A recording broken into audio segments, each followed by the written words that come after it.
الحمد لله الذي أرسل رسوله شاهدا ومبشرا ونذيرا وداعيا إلى الله بإذنه وسراجا منيرا.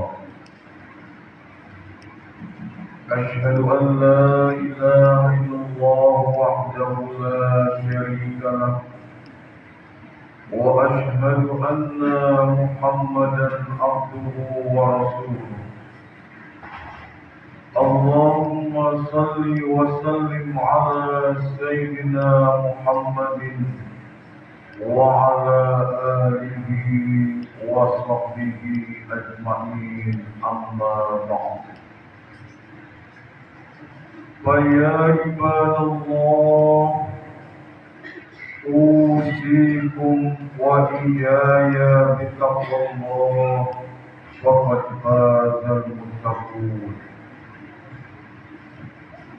فقد قال الله تعالى في القرآن الكريم: أعوذ بالله من الشيطان الرجيم، بسم الله الرحمن الرحيم. يا أيها الذين آمنوا اتقوا الله ولتنظر نفس ما قدمت لغد واتقوا الله إن الله خبير بما تعملون. صدق الله العظيم. Saudara-saudara hadirin sidang Jumat rahimahumullah.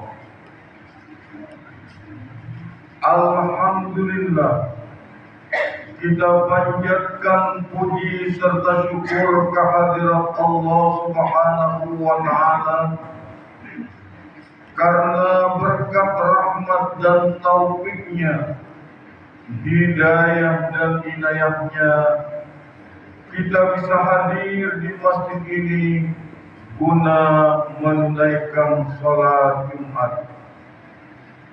Mudah-mudahan hal ini merupakan suatu manifestasi dan indikasi dari rasa syukur serta takwa kita kepada Allah Subhanahu wa Ta'ala. Tidak lupa pula salawat serta salam kita tujukan kepada seorang yang paling berjasa kepada diri kita, penegak kebenaran, penggagas perdamaian, dan penyelamat dunia dan akhirat. Dialah Nabi kita Muhammad sallallahu alaihi wasallam. Saudara-saudara ikhwani rahimahumullah, sebagaimana sama-sama kita ketahui, hari Kamis kemarin tanggal 27 Rajab, ini berarti kita baru saja memperingati peristiwa diisrakannya dan dimi'rajkannya Nabi kita Muhammad sallallahu alaihi wasallam. Peristiwa Isra Mi'raj ini diabadikan oleh Allah di dalam firman-Nya surah Al-Isra ayat pertama. Subhanalladzi asra bi 'abdihi lailan minal masjidil haram ilal masjidil aqsa alladzi barakna haulahu linuriyahu min ayatina innahu huwas samiul basir. Maha suci Allah yang telah menjalankan hamba-Nya pada waktu malam dari Masjidil Haram ke Masjidil Aqsa, yang kami ikuti dengan keberkahan untuk kami perlihatkan sebagian daripada tanda-tanda kebesaran kami. Sesungguhnya Allah Maha mendengar lagi Maha melihat. Oleh karena itu, pada kesempatan khutbah kali ini, Al-Fakir mencoba membahas sekelumit mengenai peristiwa diisrakannya dan dimi'rajkannya Nabi kita Muhammad sallallahu alaihi wasallam. Saudara-saudara hadirin sidang Jumat rahimahullah. Isra Mi'raj itu terdiri dari dua kata. Kata yang pertama adalah Isra dan kata yang kedua adalah Mi'raj. Kata yang pertama yaitu Isra, artinya berjalan. Maksudnya adalah berjalannya Nabi kita dari Masjidil Haram di kota Mekah ke Masjidil Aqsa di Palestina. Dari peristiwa Mi'raj ini kita dapat mengetahui bahwasanya perjalanan Nabi itu merupakan perjalanan ibadah. Mengapa demikian? Karena dimulai dari masjid, kemudian ke masjid, dari tempat yang suci ke tempat yang suci, sudah barang tentu dia bernilai ibadah. Kemudian kata yang kedua Mi'raj. Mi'raj artinya tangga. Maksudnya adalah naiknya Nabi dari Masjidil Aqsa di Palestina melewati 7 petala langit sampai ke Rafiqul A'la, menemui Allah Subhanahu wa taala untuk menerima kewajiban salat yang semula 50 waktu menjadi 5 waktu. Namun nilainya sama juga dengan 50 waktu. Sebab al-hasanatu bi asri amsalha.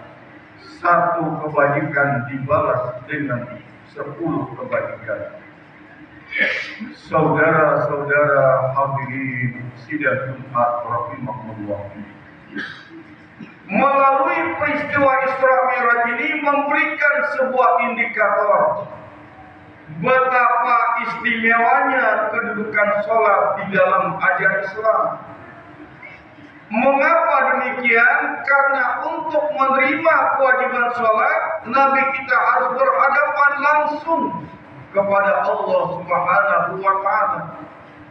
Berbeda dengan kewajiban-kewajiban yang lain, cukup turun ayat. Misalnya Allah memerintahkan agar kita mengeluarkan zakat, cukup turun ayat, khuz min amwalihim shadaqatan tutahhiruhum wa tuzakkihim biha. Ambillah dari harta mereka untuk menunaikan zakat guna membersihkan dan mensucikannya. Begitu juga Allah memerintahkan agar kita puasa di bulan suci Ramadan, cukup turun ayat. Ya ayyuhalladzina amanu kutiba alaikumusiyam kama kutiba alal ladzina min qablikum la'allakum tattaqun. Wahai orang-orang yang beriman, diwajibkan atas kamu berpuasa sebagaimana diwajibkan kepada umat-umat terdahulu sebelum kamu, agar supaya kamu menjadi orang yang bertakwa. Begitu juga kewajiban untuk melaksanakan ibadah haji, cukup turun ayat wa azzin bin nasi bil haji ya'tuka rijalan wa ala kulli dhamiri ya'tina min kulli fajin amik. Dan serulah kepada manusia untuk melaksanakan ibadah haji. Niscaya mereka akan datang dari tempat-tempat yang jauh dengan berjalan kaki dan menggunakan unta yang sangat tulus. Berbeda dengan kewajiban untuk melaksanakan ibadah sholat, Nabi kita harus berhadapan langsung kepada Allah Subhanahu wa taala. Ini memberikan indikator betapa istimewanya kedudukan sholat di dalam ajaran Islam. Saudara-saudara hadirin sidang Jumat rahimahullah. Kemudian apalagi yang memberikan indikator betapa istimewanya kedudukan sholat di dalam ajaran Islam. Sholat ini diumpamakan seperti kepala dengan badan kita. Di dalam sebuah hadis Nabi kita menjelaskan, la dina liman la sholatalah. Innama maudi'us sholati kamaudi'ir rasi al jasadi. Fakamala la hayata liman la salah. Wa kadzalika la dina liman la sholatalah. Tidak beragama orang yang tidak sholat. Sesungguhnya kedudukan sholat itu bagaikan kedudukan kepala dengan jasad. Orang tidak bisa hidup tanpa kepala. Begitu juga orang tidak beragama kalau tidak melaksanakan sholat. Berdasarkan hadis ini kita dapat gambarkan betapa urgensinya, betapa istimewanya kedudukan sholat. Sholat diumpamakan bagaikan kepala dengan jasad kita. Barangkali orang masih hidup tanpa kaki. Orang masih hidup barangkali dengan tanpa tangan. Tetapi hampir dipastikan orang tidak bisa hidup tanpa kepala. Nah, begitu juga orang tidak beragama kalau tidak melaksanakan ibadah sholat. Di dalam sebuah ungkapan lain dikatakan al-farqu bainal mu'min wal kafir as-shalah. Yang membedakan antara orang kafir dengan orang beriman adalah sholat. Saudara-saudara hadirin sidang Jumat rahimahullah. Kemudian yang ketiga yang memberikan indikator betapa istimewanya kedudukan sholat di dalam ajaran Islam ini. Sholat ini merupakan amalan yang pertama dihisab, diperhitungkan oleh Allah di hari kiamat nanti. Di dalam sebuah hadis dikatakan awwalu ma yuhasabu bihil abdu yaumal qiyamati as-shalah. Fa in shalahat shalahat sa'iru amalu wa in fasadat sa'iru amalu. Kama qala Rasulullah sallallahu alaihi wasallam. Sesungguhnya amalan yang pertama diperhitungkan di hari kiamat nanti adalah sholat. Kalau sholatnya baik, kalau sholatnya benar, maka baiklah seluruh amal perbuatannya. Sebaliknya, kalau sholatnya buruk, maka buruklah seluruh amal perbuatannya. Berdasarkan hadis ini, kita dapat mengetahui bahwasanya sholat itu merupakan jaminan diterimanya amal-amal ibadah yang lain. Sebagai sebuah jaminan, sudah barang tentu dia memiliki bobot, dia memiliki nilai yang lebih tinggi dibandingkan dengan amal-amalan yang lain. Sebagai sebuah analogi, misalnya kita ingin meminjam uang di bank, maka pihak bank akan menanyakan apa jaminannya. Kalau nilai jaminan kita lebih rendah dibandingkan dengan uang yang kita pinjam, kemungkinan besar pihak bank tidak akan mencairkan pinjaman kita. Sebaliknya, kalau nilai jaminan kita lebih tinggi dibandingkan dengan uang yang kita pinjam, insya Allah pihak bank akan mencairkan dana pinjaman kita.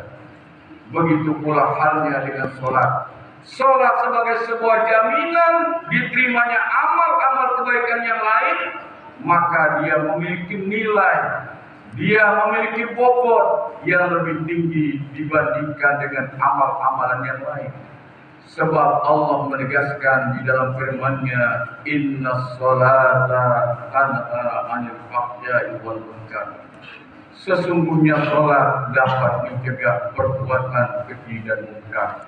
Oleh karena itu, kalau ada orang yang melaksanakan sholat tapi rajin juga melaksanakan maksiat, maka sholatnya patut dipertanyakan.